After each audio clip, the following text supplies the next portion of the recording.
Yeah.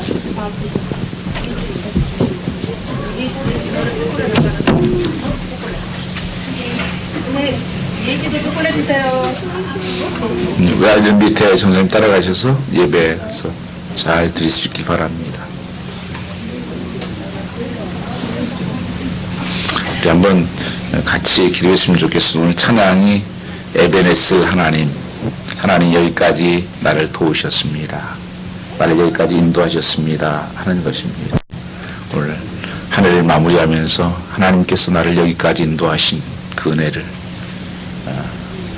우리가 수없이 미끄러질 뻔하고 넘어질 뻔하고 포기할 뻔하는 가운데서 우리가 인도하신 하나님께 감사하면서 우리가 감사의 기도를 함께 지었으면 좋겠습니다.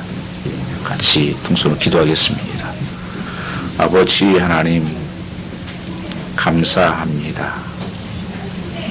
한 해 동안 참 무거웠던 일들도 때로는 답답한 일들도 기쁜 일도 아픈 일도 많은 그런 미끄러질 뻔하고 연약할 때가 많았지만 하나님께서 우리를 붙들어 주시고 또 하나님께서 여기까지 인도하신 하나님 감사합니다. 하나님께서 소망길을 세우셔서 또 사랑하는 귀한 주님의 자녀들과 함께 하나님 교회를 섬겨가며 또 하나님 나라를 확장해가며 하나님을 나타낼 수 있게 하심을 감사합니다. 한 심령들을 축복하여 주시옵고 또 하나님께서 여호와 일의 하나님이 되어주시고 또 아버지 하나님께서 그들의 삶을 인도하여 주시고 늘 채우셔서 하나님의 복이 임하는 역사가 나타나게 하옵소서. 주께서 예배 가운데 함께 하시고 오직 하나님만이 나타나며 예수만 증거되게 하옵소서. 감사하며 예수님 받들어 기도드렸사옵나이다. 아멘.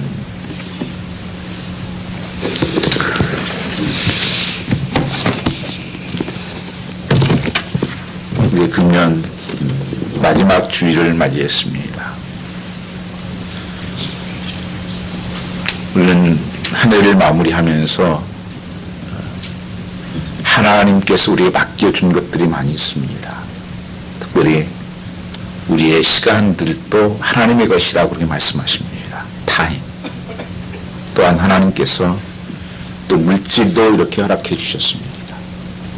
또 건강도 허락해 주셨습니다.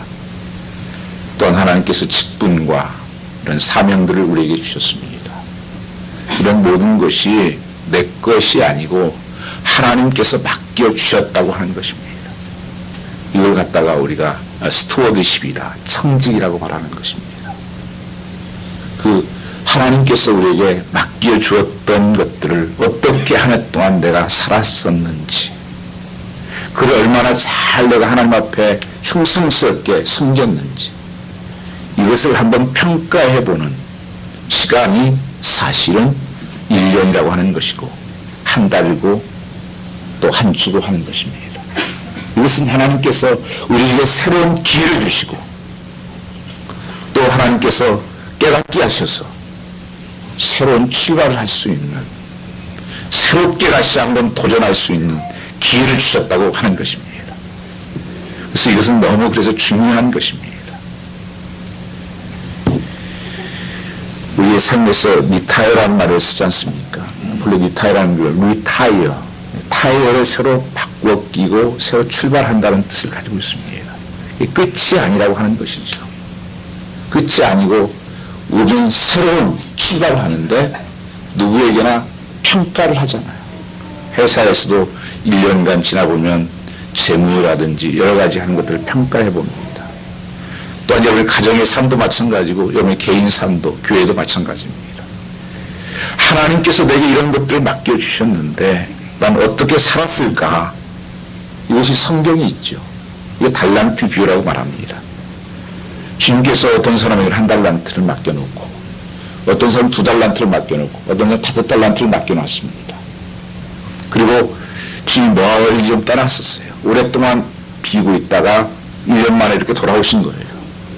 오셔서 주님께서 첫 번째 하신 것이 그를 정산하자는 거예요.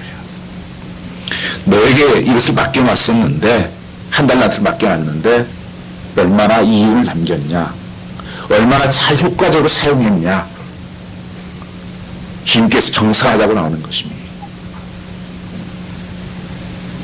미국에서 여러분들 학교할 때, 대학교 갈 때 특별히 미국은 공부만 잘해서 가는 게 아니잖아요.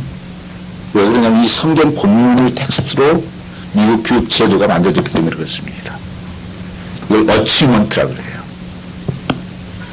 어떤 사람이 한 달란트 받고, 두 달란트 받고, 다섯 달란트 받고, 그것은 doesn't matter. 그래서 하나님 주신 것이니까 감사한 거예요, 그냥. 하나님께 그거를 평가하지 않습니다. 근데 내가 주어진 거 가지고 얼마나 잘 열심히 살았느냐, 얼마나 잘 썼냐 하는 것은 분명한 평가가 있다고 말씀하는 것입니다. 그래서 여러분 삶 속에서 난 얼마나 이거 가지고 남겼을까, 낭비하지는 않았을까. 주님께서 어떤 한 달란트 받은 친구는, 주님은 굉장히 인색하신 분이어서 내가 꽁꽁 싸매가지고 내가 이거 가지고 있으면 되겠지, 그냥 묻어놓을까? 묻어놓았습니다. 두 달란트 받은 사람은 그것을 열심히 상사를 해서 이윤을 또 남겼습니다. 5달란트. 그때 주님께서 마태복음 25장 21절에 이렇게 말씀하셨습니다. 착하고 충성된 종아, 내가 작은 일에 충성하였음에 내가 많은 것으로 내게 주인의 즐거움에 참여하리라. 너 참 충성스럽게 잘했다. 내가 큰 것으로 더 너에게 맡겨줄게. 하나님께서 이걸 칭찬해 주시고 축복해 주시는 거예요. 여러분 삶에 이런 축복이 임하기 원합니다. 그러나 그 주신 것을 잘 사용하지 못하고 낭비했던, 그냥 게으른 종이라고 주님 말씀하십니다. 26절 말씀 보시면 악하고 게으른 종아, 나는 심지 않는 데서 거두고 해치지 않는 데서 모르는 줄 내가 알았느냐. 게으른 종이다. 너는 밖에 슬피 울고 있어라. 여러분, 이 평가는 매우 중요한 것입니다. 왜냐하면 이것의 결론은 뭐냐면 히브리서 9장 27절 말씀에 사람도 누구나 한번 태어나고 누구나 죽게 될 텐데 그때 분명한 평가가 있을 것을 말씀하셨습니다. 그래서 한 사람은 지옥으로, 하고 천국으로 갈 것을 말씀하고 있는 것입니다. 그래서 우리가 이게 하고 1년 하는 것은 하나님의 기회라고 하는 것이에요. 이 기회에 우리는 깨닫고 내가 잘 달려왔다면 더 힘있게 하나님 감당할 수 있도록 능력 주십시오.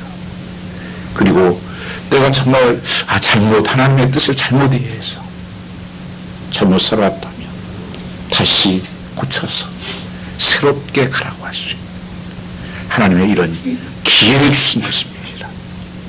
그래서 이것을 스튜어드십이라고 말하는 것입니다. 모든 것이 내 것이 아니고 하나님에게 맡겨주신 것이다. 이것은 하나님의 테스트입니다. 저는 하늘을 뒤돌아보면서 무엇보다도 여러분 한 분 한 분을 주 안에서 만난 것이 참 기쁨이고 축복이었습니다. 우리를 사랑하셔서 이렇게 한 공동체로 만나게 하시고 또 하나님을 섬길 수 있는, 하나님 나라를 확장해 갈 수 있는 그런 축복을 주신 것이 제 큰 기쁨이었고 복이었습니다. 여러분의 삶 속에 정말 이런 복이 넘치기를 축복합니다. 그러나 이 시대를 우리가 살아가면서 이민의 삶, 갈수록 우리는 다른 어느 때보다 여러 가지로 이축된 고난의 시기를 지나고 있는 것이 현실입니다.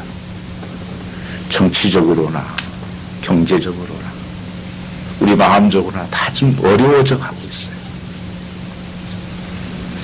오늘 본문에서 어기였던 시몬 베드로 밤새 고기를 잡았습니다.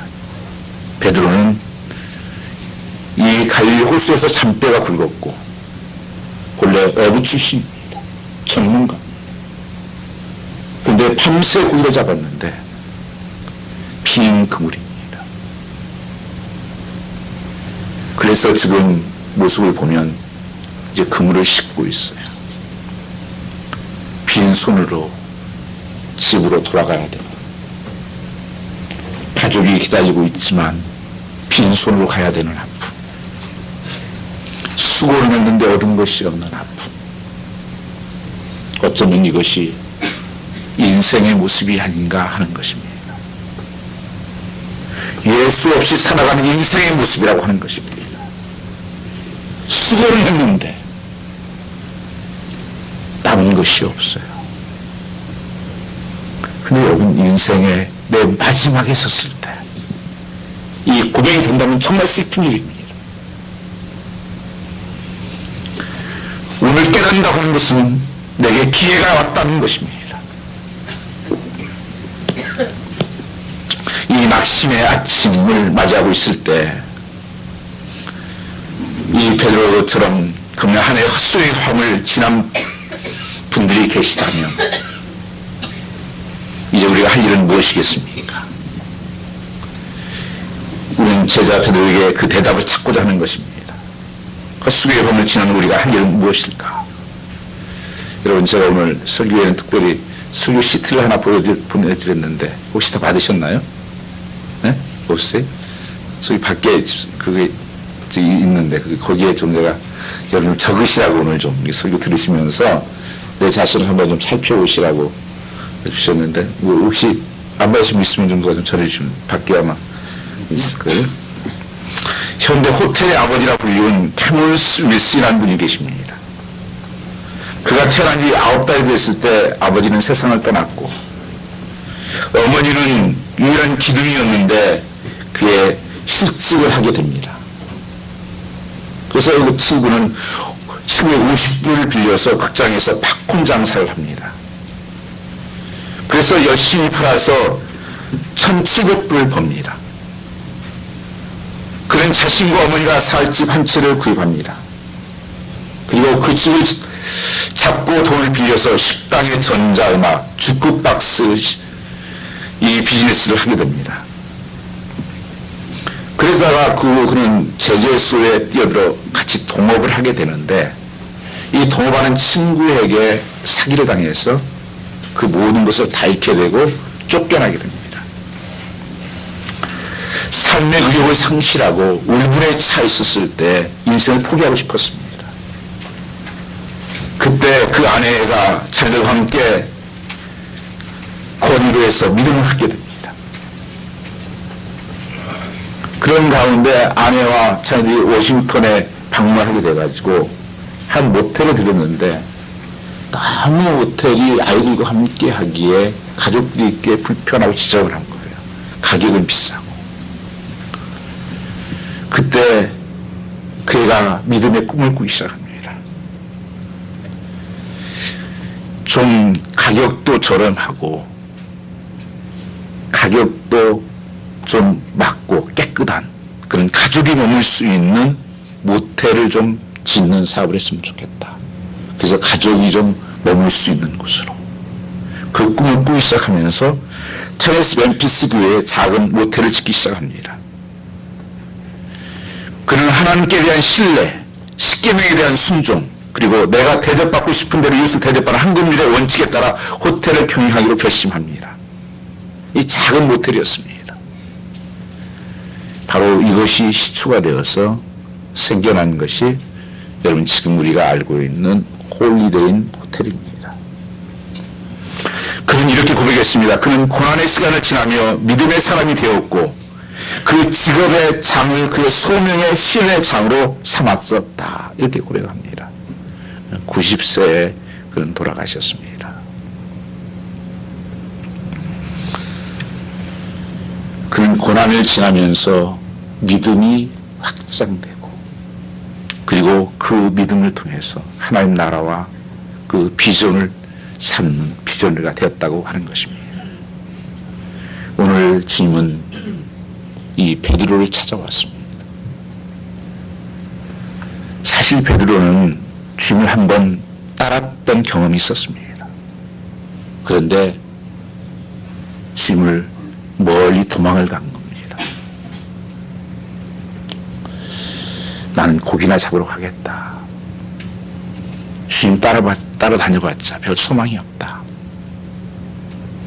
그리고 나서 고향에 와서 고기를 잡고 있었었는데 주님이 거기에 찾아오신 것입니다. 주님의 사랑이라는 것이 뭘까? 베드로의 모습을 보면 참 연약한 모습인데 어부, 주님께서는 끝까지 버리지 아니하시고 그를 사랑하십니다. 요한복음 14장 1절 말씀에 보면 주님께서는 제자를 사랑하시되 끝까지 사랑하셨다.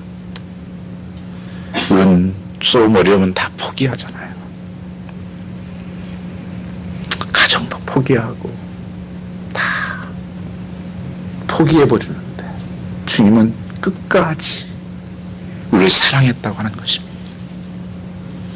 저는 이 연말 마지막 날을 미워보면서 하나님의 사랑은 어떤 사랑이었는가?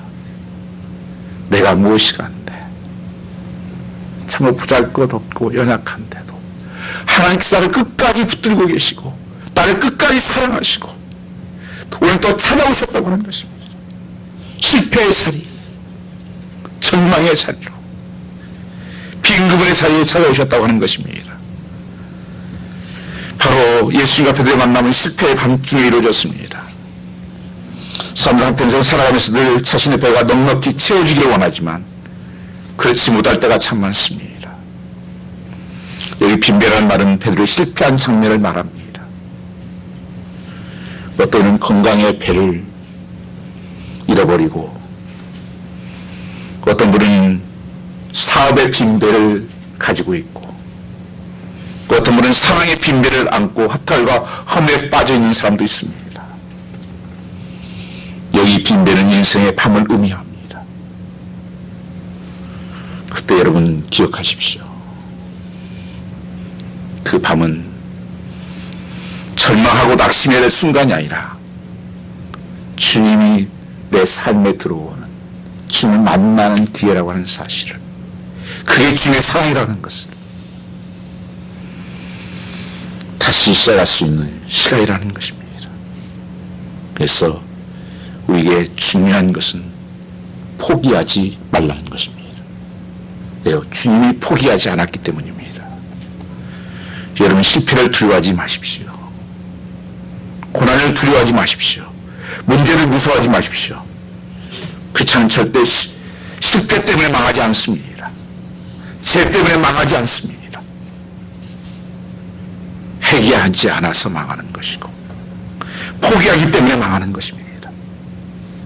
왜냐하면 주님이 끝까지 우리를 사랑하시고 끝까지 우리를 붙들고 계시고 있기 때문입니다. 저도 제가 베드로는 아직 포기하지 않았습니다. 그 증거가 무엇입니까? 마태복음 4장 21절 같은 본문에 보면 그가 그물을 깃고 그물을 씻고 있었다고 말씀하고 있습니다. 어부에게 그물을 뚫어진 구멍을 깁는 것이 무슨 의미일까요? 그물을 씻는 것은 무슨 의미일까요? 오늘은 내가 실패했지만 내일이라고 하면 또 기회가 있을 것이다. 나는 포기하지 않았다. 난 내일 다시 시작할 것이다. 하나님 꿈을 말씀하고 있는 것입니다. 내일의 고기잡이를 준비하고 있었던 것입니다. 어제는 헛수고 했지만 아직 난 포기할 수 있는 시간이 아니야.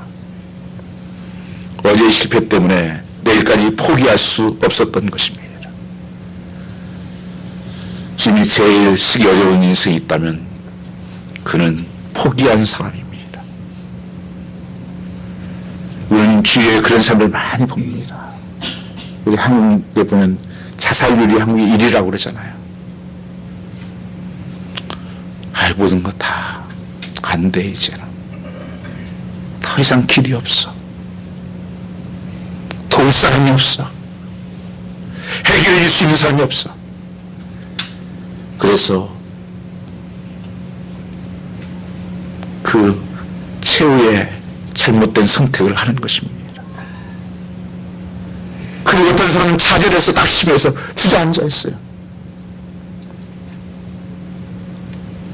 자기 삶의 껌이 돼서 묶여 사는 것입니다.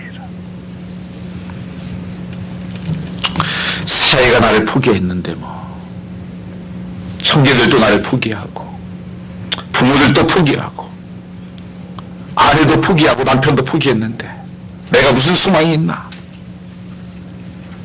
여러분, 주님은 포기하지 않았습니다. 보잘것없는 베드로, 주님을 배반하고 떠났던 베드로, 그를 다시 찾아오신 그 주님의 사랑, 그를 붙들어 주었던 것입니다. 포기는 곧 절망이고 절망은 희망의 유일한 적이라고 하는 것입니다. 1939년 세계 2차 전쟁이 일어났었습니다. 영국군이 참전하게 되고 굉장히 위기를 당하고 있었습니다. 세계 전세 영국에 불리하게 전개되고 있었고, 그때 윈스턴 처칠이 유명한 연설을 합니다. Never give up. Never give up. 결코 포기하지 마십시오. 그 유명한 연설이 힘이 되었어요. 제가 전도사 때 중고등학생들이 대학교 갈 때 추천서를 써줍니다. 그때 제가 꼭 밑에다가 써주면서 아이들이 한 얘기가 있습니다. 히브리서에 있는 말씀이었습니다. Nonetheless, never give up. Nonetheless, never give up. 너 경주에서 결단코 포기하지 말아라. 대학교 가는 모든 삶 속에서 어려움이 있겠지만 포기하지 말아라. 케냐의 한 마라토너가 이 맨하탄에서 열리는 그 마라톤에 참가를 했습니다. 한 11km 뛰어줄 때 그 삶에 이게 넘어져 가지고 부상을 당했습니다. 무릎에 피가 흐르는 거예요. 그래서 구급차가 와서 더 이상 뛸 수 없다고 차 타라고. 그분이 유명한 얘기를 합니다. 우리나라에서 나를 대표로 여기 보낼 때는 중도에 포기하라고 보낸 것이 아니라 완주하라고 보냈습니다. 나는 포기할 수가 없습니다. 그래서 다시 그 테이핑을 하고 묶고 피를 흘리면서 뜁니다. 죽어야 몇 번 주저앉으면서도 차에 타야 된다고. 아닙니다. 나의 삶은 포기가 아니라 끝까지 완주하는 것입니다. 그는 끝까지 늦은 시간이었지만 완주했을 때 모든 사람들이 일어나서 박수를 치면서 환영해 주었습니다. 진정한 마라톤의 의미이지요. 성경은 우리 인생을 마라톤에 경주합니다. 경주자로서의 여러분 삶, Nonetheless, never give up. 걸어가는 길에 포기하지 마십시오. 분명히 하나님께서 예비한 약속에 놀라운 복이, 기적이 기다리고 있다고 하는 것입니다. 헛수고의 밤이 지난 우리가 한 일은 무엇입니까? 예수님을 나의 주인으로 모시는 것이었다는 것입니다. 보면 3절 말씀, 예수께서 3배에 오르시니 그 배는 시몬의 배라. 육지에서 조금 뛰기를 청하시고 앉으사 배에서 물을 가르치시더니, 베드로의 절망이 소망으로 바꾸는 단초는 예수님이 그 배에 오르신 때부터였습니다. 내 삶의 주인으로 오기 시작할 때부터 그의 삶은 바뀌기 시작했습니다. 여러분, 주님은 여러분의 게스트가 아니에요. 여러분의 손님이 아닙니다. 주님은 나의 주인이십니다. My Lord, My Shepherd, Lord of Lord. 예수님이 주인 됐다고 하는 것을 주권을 갖다 놓으시라고 말씀합니다. 그렇다면 우리가 이 예수의 주님 되신 믿는다는 우리의 모든 삶이 자기 그분을 초청해야 한다고 하는 것입니다. 왜냐하면 나의 모든 것이 내 것이 아니에요. 주님 맡겨주신 것입니다. 그래서 그분이 나의 삶의 주인 되어서 그분의 말씀에 순종해 나가는 삶입니다. 여러분, 한 해 동안 실패했다고 여겨지는 내 인생에게 예수님을 주님으로 다시 모셔드릴 수 있기를 축복합니다. 만약 우리 예수님이 참으로 인생의 주인으로 초청되신다면 여러분의 삶의 기적은 시작될 것입니다. 사람 누구를 만나냐에 따라서 인생이 결정되는 것입니다. 제가 한국에 있을 때, 학교 다닐 때 대학 선교회 CC라고 있습니다. 그 김준근 목사님이 대표로 있었을 때 저도 그 CCC에 좀 다녔었는데요. 거기에서 유명한 일이 하나 있었습니다. 수련회에서 있었던 일이에요. 백문 우리가 일답이라는 것입니다. 제가 이거 다 실을 수가 없어서 카톡에 그것을 보내드렸습니다. 백문일답이라는 것은 100번을 다른 얘기를 쭉 해요. 그러면 대답은 오직 한 가지예요. 오직 예수. 오직 예수. 할 때마다 예수 그리스도입니다. 그런 것이에요. 여러분, 제가 하면 몇 가지만 해보겠습니다. 예수 그리스도. 그렇게 하시면 돼요. 마음에 담아서 하시기 바랍니다. 내 인생의 주인이 누구십니까? 아멘? 내 삶의 이유가 무엇입니까? 우리가 왜 여기 있습니까? 나의 인생의 목표는 무엇입니까? 정말 여러분 삶 속에 모든 것에 그게 백문일답이에요. 모든 답은 예수 그리스도다. 문제는 다양하고 형편은 다양하지만 모든 답의 한 가지는 예수 그리스도다. 여러분 인생 목표는 무엇입니까? 예수 그리스도가 우리 섬길 대상이라는 것입니다. 오직 예수 그리스도, 예수 그리스도, 오직 지저스.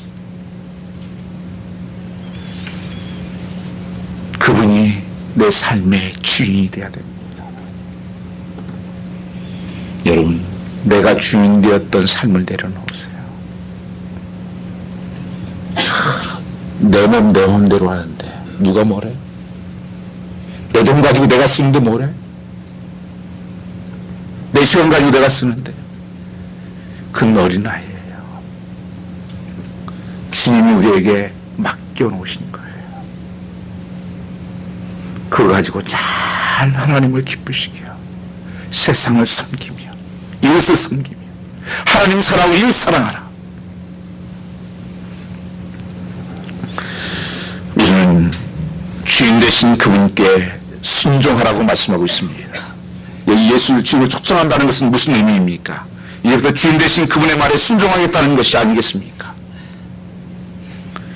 많은 것들이 아직도 주께 순종하는 삶을 살지 못하는 이유는 어디에 있을까요? 아직도 내 삶의 주인이 나라고 생각하는 것입니다. 내가 내 인생을 책임져야 된다고 생각하는 것입니다. 아니요, 여러분. 여러분 인생을 어떻게 책임집니까?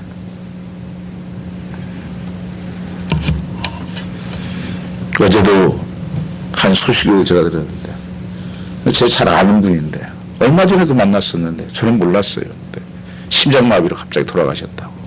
52살인데 말문이 안 열리대요. 여러분 삶 속에 여러분이 주인입니까? 내일 누구는 말 못지 몰라요. 우리 얼마나 약한 존재인지 아십니까? 감기 한번 걸리면 꼼짝 못하고 들어누워서 무슨 큰 소리를 칩니까? 그랬을 때 저도 우리 아버님에게 그런 얘기를, 내 주먹을 믿어야지.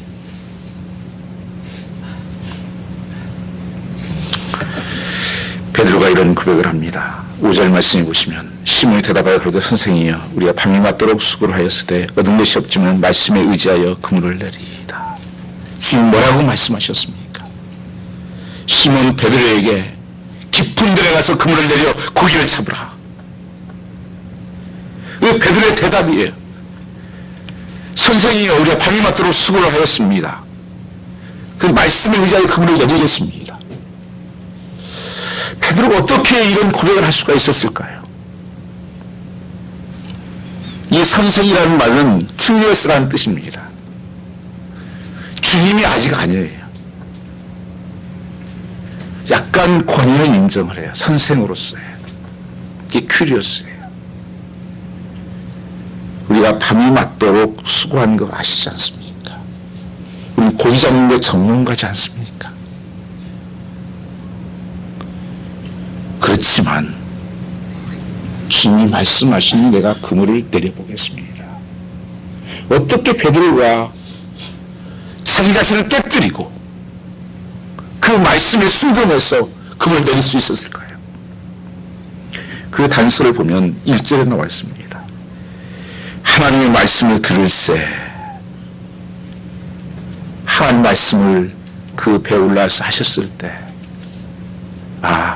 이분에게는 세상 사람들이 말할 수 없는 그런 권위가 있구나. 그 말씀에 감동이 된 거예요. 그리고 이 말씀 믿을 수 있겠구나 하는 생각을 가졌기 때문에 그의 삶 속에 내가 말씀에 의지하여 그물을 내리리이다. 왜냐하면 이것은 쉬운 게 아니에요. 베드로가 이 결론을 내리기 위해서는 지금까지 믿고 있었던 상식과 이성과 우상을 깨뜨렸던 것을 우리는 기억해야 됩니다. 이 헛수고에 험친한 베드로는 예수 명령 깊은 데 가서 그물을 내려라. 어부로서 깊은 데 고기가 없습니다. 밤새 그물질을 다 해보았습니다. 갈릴리 호수에서 잔뼈가 굵은 사람입니다. 경험적으로나 상식적으로나 상황적으로 받는 게 없습니다. 베드로는 전문가고 예수님은 아마추어입니다. 여러분, 전문가는 고집이 있어요. 기술자들 고집이 있잖아요. 그걸 전문가는 게 쉬운 거 아니에요, 여러분요. 놀라운 일이 벌어졌습니다. 6절에 그를 찢어지도록 고기를 잡았다는 것입니다. 그를 순종했을 때 저는 베드로가 생각하는 그 그물이 찢어진 그 순간 이성과 상식이 찢어지겠다고 저는 믿습니다. 여러분, 순종할 때 역사는 이루어집니다. 믿음이 어떻게 생겼다는 거 베드로가 해요. 말씀을 들을 때 믿음이 생겨난 것입니다. 믿음은요, 로마서 10장 17절 말씀에 보면 믿음은 들으면서 나고 들음은 그리스도의 말씀이다. 그렇게 기록하고 있습니다. 믿음은 그냥 뚝 떨어지는 게 아니에요. 내가 만들 수 있는 것이 아닙니다. 하나님의 말씀이 내 안에 들어와서 내가 순종되어질 때 믿음이 역사하는 거예요. 이 베드로가 그 말씀을 듣고 자기의 경험을 내려놓았습니다. 상식을 내려놓았습니다. 저는 기독교가 단순히 이성과 상식에 매여 있는 종교만은 아니라고 하는 것입니다. 그러나 기독교는 상식을 무시하는 종교가 아닙니다. 이성을 무시하는 것이 아닙니다. 그러나 거기에 매여 있는 것은 아니라고 하는 것입니다. 사실 기독교 신앙은 이성이고 상식이 실패한 곳에서 이성과 상식을 뛰어넘는 일을 이룰 수 있는 종교입니다. 그게 놀라운 기적이에요. 그래서 교회는 여러분, 우리 신앙생활은 너무 계산적으로 사시면 안 됩니다. 우리 예수 믿으면서도 너무 모든 것을 계산적으로 해요. 그게 신앙생활이라고 그래요. 예상에 없는 일들이 생겨나야 돼요. 그게 믿음의 일이에요. 교회에서도 마찬가지입니다. 뭐 하면 예산서 이거 딱 욕도 딱 떨어지게. 이건 교회의 일이 아니에요. 믿음의 일은요, 생각할 수 없는 일이 생기는 거예요. 이해될 수 없는 일이 생기는 거예요. 그게 믿음의 일입니다.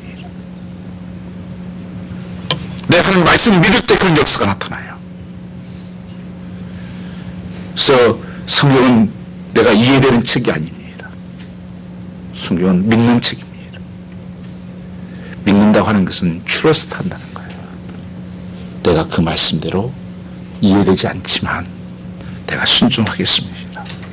그 순종이 기적을 만든 것입니다. 믿음이 있냐 없냐 하는 것은 예수님의 마음이 계시냐 아니냐는 것을 점검하는 것입니다. 예수님 곧 믿음인 것입니다.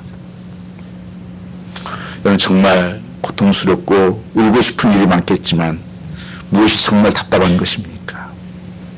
예수님이 내 안에 계시다고 하면서도 믿음으로 살지 못하는 것입니다. 그러면서 끊임없이 안 돼 하는 것입니다. 못해 하는 것입니다. 믿음이 없으면 자신이 불쌍해지는 것이 아닙니다. 믿음이 있는 사람이 앞길도 가로막고 좌절시키고 마는 것입니다. 명심해야 됩니다. 믿음으로 살아야 진짜 믿는 것입니다. 그래서 행함이 없는 믿음은 죽은 믿음이다. 믿습니다 되는 것이 아니에요. 내가 정말 믿는다는 것은 내가 이해되지 않지만 하나님 말씀하시니 내가 순종하겠습니다. 그렇게 되면 그 하나님의 역사가 열어지기 시작합니다.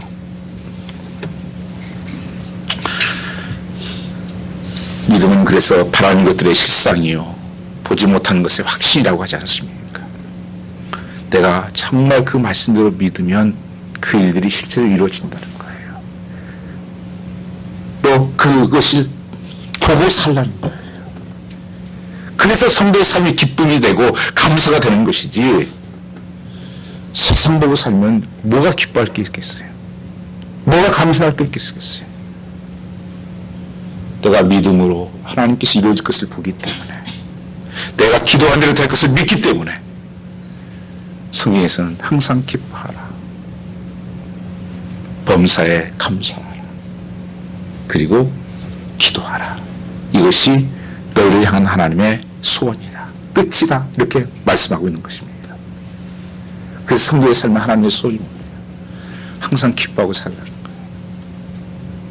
감사하고 그리고 쉬지 말고 기도하고. 왜요?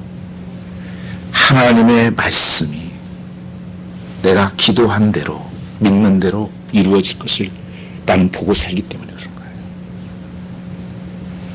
실제적으로 이루어지지 않았지만 그걸 믿고 사는 것입니다. 믿음의 놀라운 능력이에요. 그건 보고 믿는 것이 아니라 보지 못하지만 믿는 것이 믿음입니다. 보는 것처럼 믿는 것. 다 믿음의 사람들은 그렇게 살았어요. 근데 실제적으로 그게 이루어지더라는 거예요. 그래서 11서 11장 6절 말씀에 뭐라고 말씀하십니까? 믿음이 없이는 하나님을 기쁘시게 못하나니. 절대 믿음의 일이 아닌 것은 하나님 기뻐하지 않아요. 축복되지 않습니다. 성도는 항상 믿음으로 살아야 된다. 도대체 무엇을 믿으면 하나님을 기쁘시게 한다는 것입니까? 그 6절 보면 하나님이 계시는 것. 그게 한번 같이 읽어보겠습니다. 믿음이 없이는 하나님을 기쁘시게 못하나니 하나님께 나아가는 자는 반드시 그가 계시는 것과 또한 그가 자기를 찾는 자에게 상 주신 인심을 믿어야 할지니라. 아멘. 이것이 정말 하나님의 말씀대로 이루어진다. 여러분 이거 믿지 않으면 우리에게는 아무 역사가 안 일어나요. 예수님이 하나님의 아들이라고 말씀하셨습니다. 그리고 난 하나님과 동격이라고 말씀하세요. 그리고 하나님께서 여러 말씀을 하셨습니다. 그런데 만일 하나님 말씀이 사실이 아니라면 예수님은 사기꾼입니다. 2000년 동안 들통나지 않은 사기꾼입니다. 지금 2000년 동안 사기치고 있는 거예요. 그게 사실이 아니면 거짓말쟁이입니다. 이 거짓말하고 있는 거예요. 2000년 동안 거짓말하고 있어요. 두통이 안 나서 지금까지. 아니면 이 말씀이 사실일 것입니다. 여러분 무엇을 선택하시겠습니까? 무엇이 더 합당할 것 같습니까? 어떻게 사기꾼 거짓을 듣고 사람들이 변화되고 지금까지 도통이 안 난다는 것입니까? 그렇다면 사실이 아닙니까? 믿을 만한 충분한 근거가 된다는 것입니다. 언제까지 우리가 내 짧은 지식, 짧은 경험,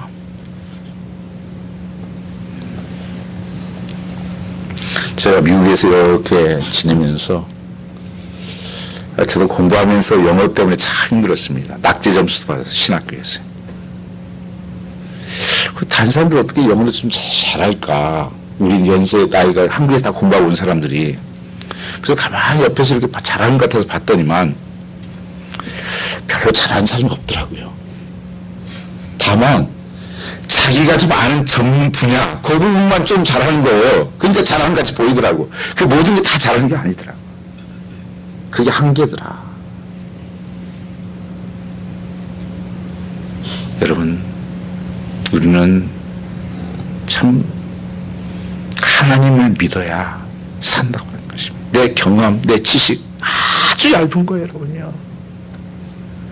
진짜 가만히 저도 또 여러 가지 떠들고 이렇게 또 이야기하는 거 보면, 저 자신 보면 진짜 이만한 거 아는 것 같이 이만치 않은 것처럼 얘기하고 이만치 믿으면서 이만치 믿는 것처럼 얘기하고 그걸 떠들고 있더라.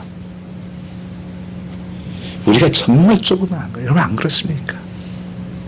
뭘 잘하면 뭘 얼마 잘해요. 그거 우리 믿지 말고 주님이 그러신 거예요. 나를 믿으라.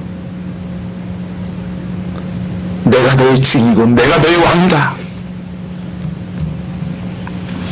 계시는 것을 믿을 뿐 아니라 하나님 또한 상 주시님을 믿어야 된다고 말씀하고 있습니다. 그걸 믿는 자에게 하나님이 축복하신다는 거예요. 상을 주시는 분이시다. 오늘 또 아이들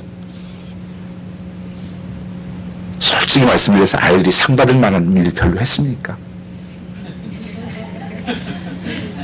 그런 수준인데요? 아이들 좀, 야, 이거 받고 좀 더 잘 열심히 해. 그런 마음인 줄 압니다. 하나님께서 우리를 그냥 놔두지 않으세요. 상 주신 하나님. 하나님께서 우리에게 존재를 믿을 뿐 아니라 하나님을 찾는 자를 기뻐하신다는 것입니다. 그래서 성경의 모든 일어난 기적은 하나님 말씀 믿고 의지하는 데서 일어난 사건들입니다.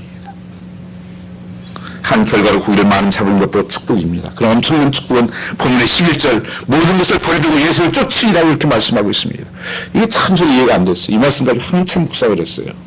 아니 지금 베드로가 고기가 그 말씀대로 순종했더니만 자기 배에도 안 되고 다른 배까지 불러가지고 배가 물에 잠길 정도로 만성이 만성 이 복을 받았는데 11절 말씀 주님 나를 떠나십시오 그렇게 얘기합니다. 주여 나를 떠나소서 나는 죄인입니다. 왜 이런 얘기를 할까?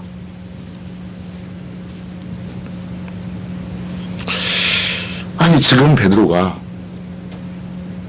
예수님하고 1년만 같이 있으면 이 선주 될 것 같아요. 건물주 되고. 아니 매일 밤 마지산 잡는데 뭐 걱정이 있겠어요? 그 붙잡아야 될 것 같은데 나 같으면 왜 떠나라고 그러십니까?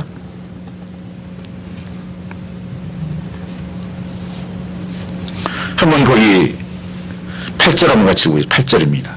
시몬 베드로가 이를 보고 예수의 무릎 아래 엎드려 가로되 주여 나를 떠나소서 나는 죄인이로소이다. 아니 그 물줄을 떠나라고 그럽니까? 베드로가 정말 겸언적인 거죠. 내가 주님 잘 몰랐을 때 내가 주님 없이도 살 줄 알고 주님을 떠나서 고기나 잡으러 가겠다고 제가 도망 나왔거든요. 그래서 피해 나왔어요. 그러니 주님이 이 모습을 보면서 자기 모습이 너무 부끄러운 거예요. 그러면서 고백을 해결을 하는 겁니다.